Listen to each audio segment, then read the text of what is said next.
Okay, we are recording, everyone, so you all are aware of that. How is everybody doing? Yeah. Better and better. Better and better. I go with that. Yeah. Enough said. Me too, but we're not going to talk about that.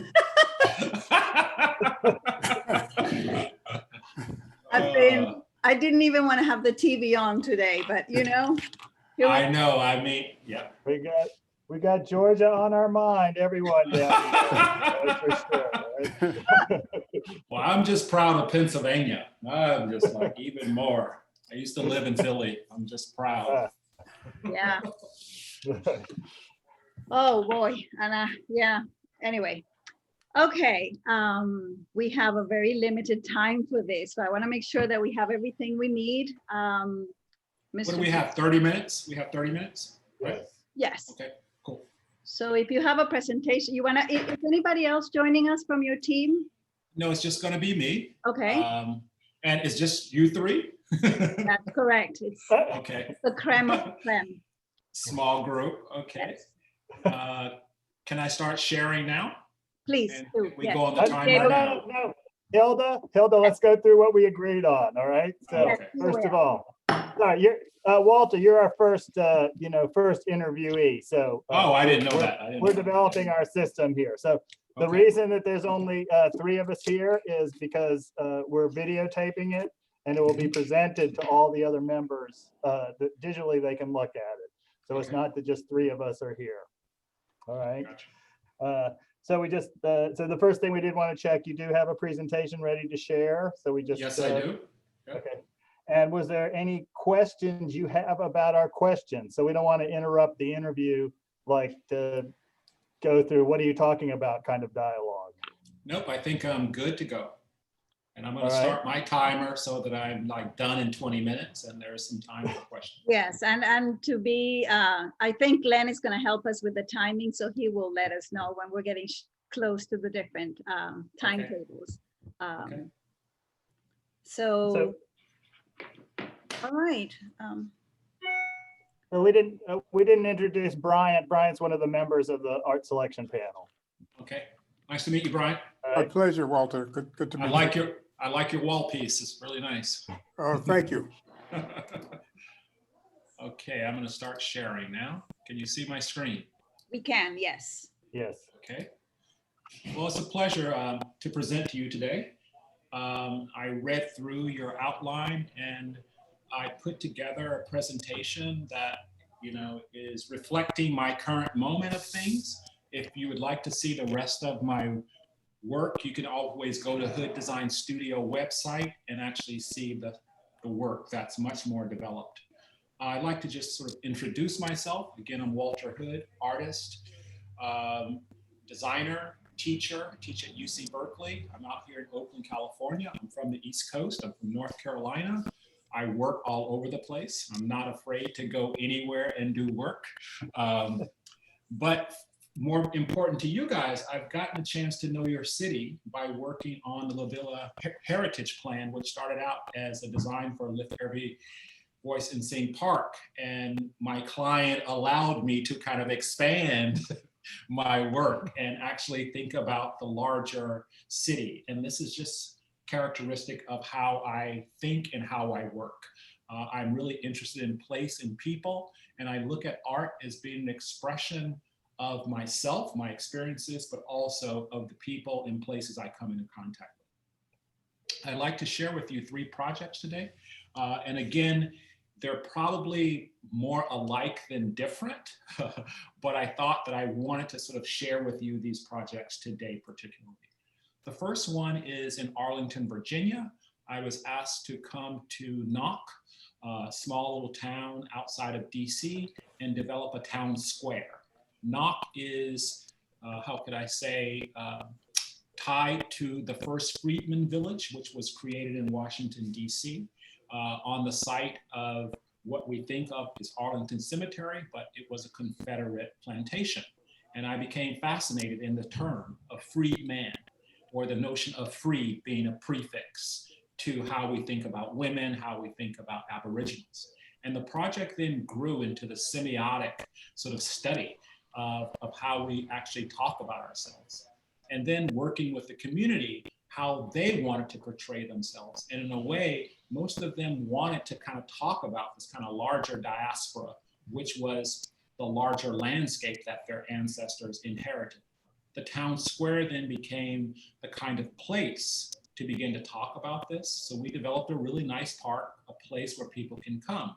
But at the center is this kind of sentinel, which is this piece I call Freed. And during the entire process, it became a discussion on what this term meant.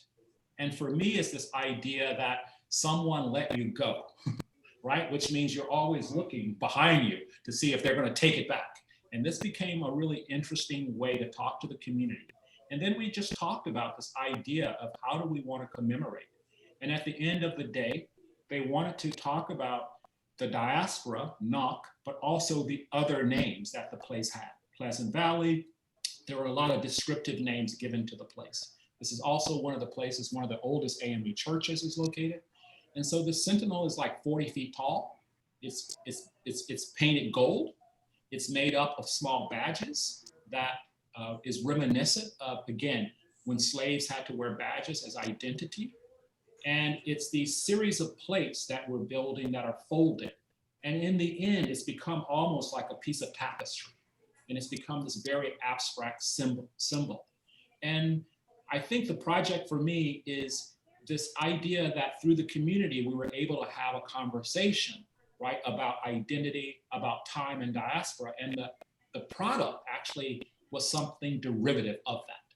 And so it's not about the thing itself, but it's about that memory of the process. The second project I'd like to share with you is Witness Walls in Nashville. I went to school in Greensboro. I thought we had the first sit-ins, but evidently Nashville had the first. Diane Nash and others basically did sit-ins and had the mayor to basically integrate the lunch counters before any of other places. This is a meager project. This is a $350,000 public art project. I got interested and fascinated in the photographs that were shot during the time of segregation and desegregation. These photos were done by the Post Courier. They were never printed. Someone found a trove of these in a back room somewhere about 10 years ago. And so we were able to use these photographs or get inspired by these photographs. In the beginning, I thought I would do something that was, much more specifically to the civil rights, but I got really taken by these images of these women taking their kids to school and this kind of regal nature of them. And also the kind of violence that we were able to be captured in these images. And this young elementary school girl came up to me one day and said, "Is this Ferguson?" She literally thought this was current day. And so I was impacted by this, and I wanted to then create a kind of a wall piece that talked about, the civil rights, but really talked about people. And this became then a concrete piece that I had never made before. And this is with Retarder. And we worked with a concrete factory to actually make these images almost large scale stencils. Actually, they're like 8 feet tall, and they create this space in which people can come to, and the light impacts them in different ways. This is done through CNC. And it's been up now 2 years. During the George Floyd moment, it was vandalized, but it was a good vandalism.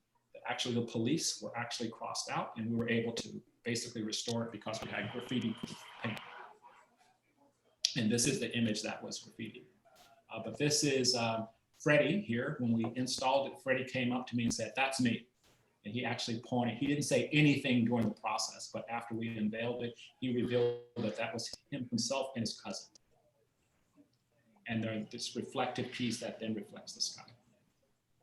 The last piece I wanted to show you was Double Sights, which was installed in Princeton in the last fall. It came out of the student protests that the students wanted Woodrow Wilson's name off the building, which is the student center. And I had to figure out a way to critique Woodrow Wilson, and I thought of Du Bois, and I thought that I would critique him through Du Bois's double consciousness. And the idea is that white privilege has no conscience to a certain degree. And so I took this on at the Rothschild and the Fountain of Freedom in the center of campus. And the idea is very simple, that there's two columns, the black one supports the white. And so that became the semiotic binary for the project. And based on that, then we were able to layer the project with information and think about it architecturally and think about it spatially. And here we basically took his people who critiqued him and we put it on the inside of the piece.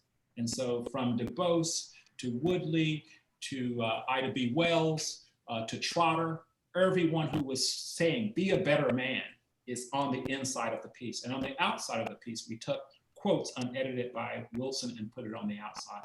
And so it's a spatial piece that kind of reveals the heart, right? The opening up of a human, but actually gives it a consciousness. And when we unveiled it last fall, the thing that surprised me was how reflective it was. This is stone material, that it reflects the entire environment. And it allows you to actually come inside the piece and actually be inspired by the words of his detractors. But you can also read the outside and actually understand Wilson and his complexity. The piece is conceptually diverse. At night, it becomes a completely other place in which you can actually experience and talk about, the text and the images. We use lenticular as an image. So as you move past, the image is changed. So Booker T becomes young Booker T to old Booker T as you move. And then at night, as you look up, the faces are reflected in the stainless steel on one side and the other. And it's called double sights, which reinforces the idea of double consciousness, but it's this new way of kind of looking outward.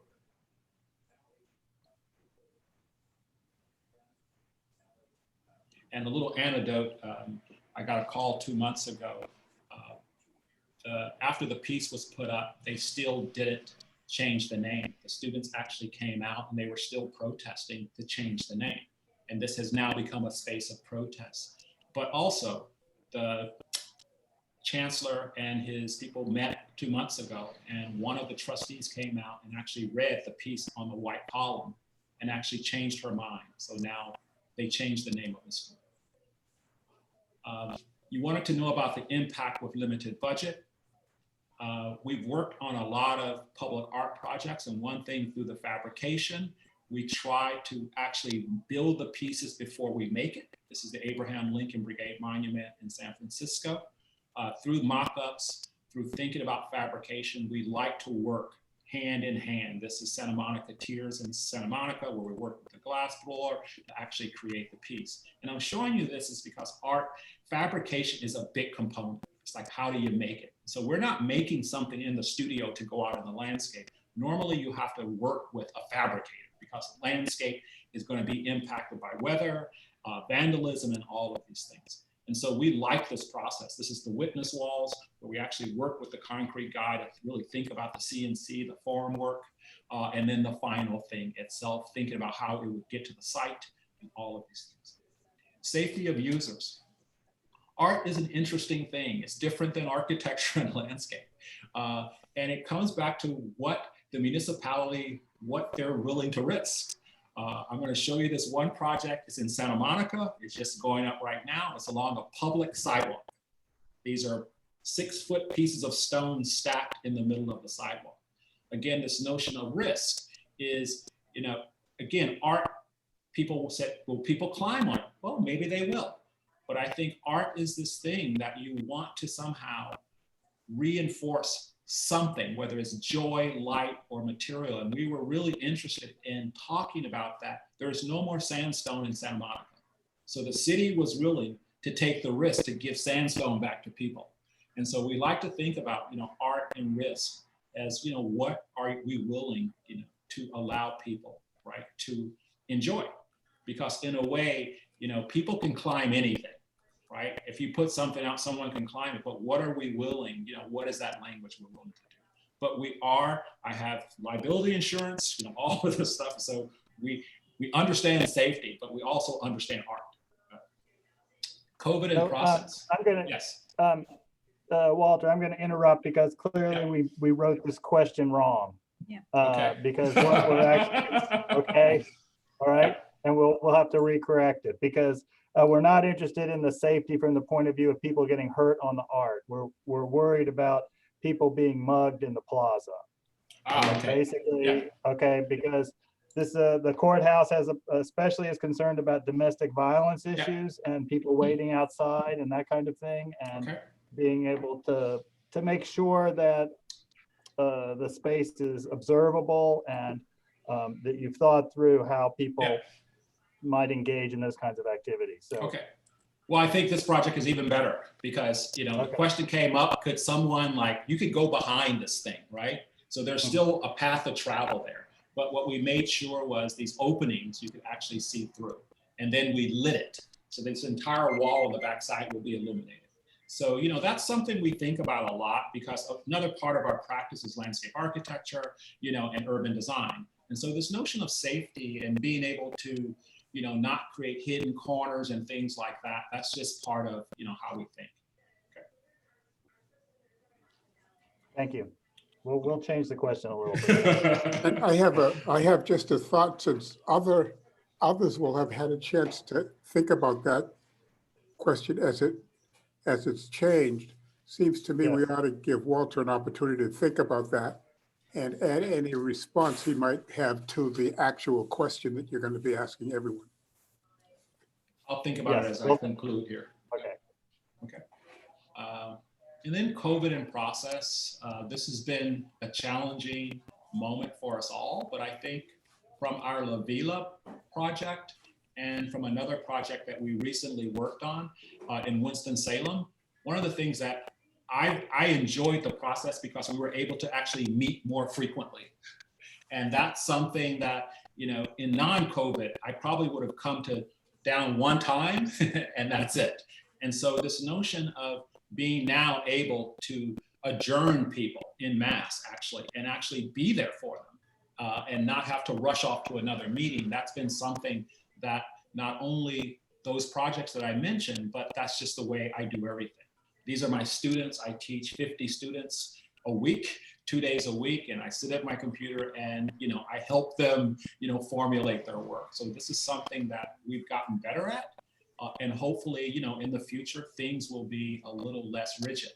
I do go to sites. I'm heading to Santa Monica next week to view that project that I just showed. But I think, you know, as things become more safe, you know, we'll actually be able to be more in contact. But right now, the virtual world is not something that we shy away from. Equity, diversity, and inclusion.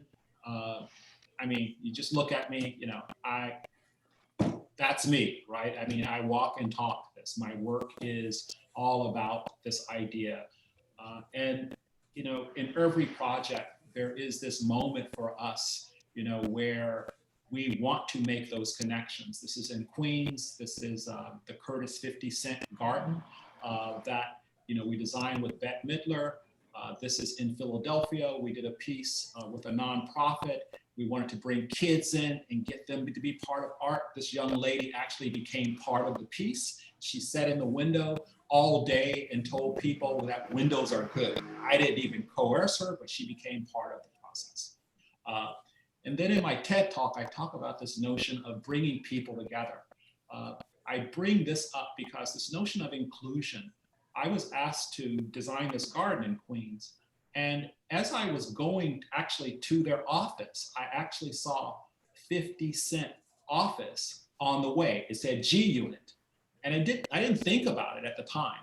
But then later I said, has anyone talked to G Unit? And they didn't know anything about G Unit. And so I introduced the two together, and before we knew it, he became the benefactor of the project. And this might suggest that, you know, even though you have a meager budget, there might be a way to actually create a process that might bring someone to the table so that we can make something bigger. And then lastly, this notion of art for me is, you know, it could be open to a lot of different things. This is a project in my hometown here in Oakland, where we were working on a typical streetscape project, you know, trees, garbage cans, and those kinds of things. And these guys were coming to the meeting and they kept saying, we want our 5 M's. And they kept saying, we want our ancestors to be here. We want Martin, we want Malcolm, we want Maya, you know, we want Madam C.J. Walker. And all the consultants that had come to the meetings, they would always kind of shy away from these guys. And I actually took it on. And one day I was driving across the Bay Bridge, and actually, like magic, I saw the 5 M's. And I saw this truss that was holding up the freeway signs. And then this became a way in which I imbued this street with this piece. And I show this because this is how we like to think of art, right? As part of your everyday experience, not something that's special, but something that kind of tugs at you, right? And forces you maybe to see the world differently and maybe actually see yourself in a different way. Thank you. Thank you. Thank you. Thank you. I think I did that in time. You did that Nice. perfectly. Nicely done. 1 minute to spare. All right. So, thank you. We're going to conclude it. I don't know if Brian, if Brian, you just want to say anything to Walter? Well, I just I'm want, going to conclude the. I want to thank you for submitting, Walter, because I'm aware, we're all aware how busy you are and the scope of the projects that you're involved within a $500,000 project, at least initially, is smaller than you usually work. And Yes. so Jacksonville thanks you for just being present for us and providing some options for how we think about this project. Well, it's my pleasure. Yeah. And it's my pleasure to have, you know, just the short amount of time, I think it's like 60 days we went through this process. I mean, I knew very little about Jacksonville. And in 60 days, I really changed how I think of Northern Florida, but it also has given me this larger diaspora to kind of think about places that my ancestors actually had a really big impact on. So one, I just like to sort of thank you guys for allowing us to do the work. And, you know, the meager budget for us is, you know, it's one thing, but it's, you know, being able to work in a place, be inspired by a place, that's the bigger thing. And so, you know, budgets do matter, but it's also, it's where you want to spend your time, you know? And I'm at a point in my career, it's like, I don't want to spend my time in some places, and there are other places I do want to spend my time, and there are people that I want to spend time with. So thank you guys. Thank you all. Thank you very much. Okay. Have a good day. All right. Have a good weekend and keep the faith. Bye-bye. Yeah. All right. Bye, everybody. Yeah. Okay, Brian. Brian, that's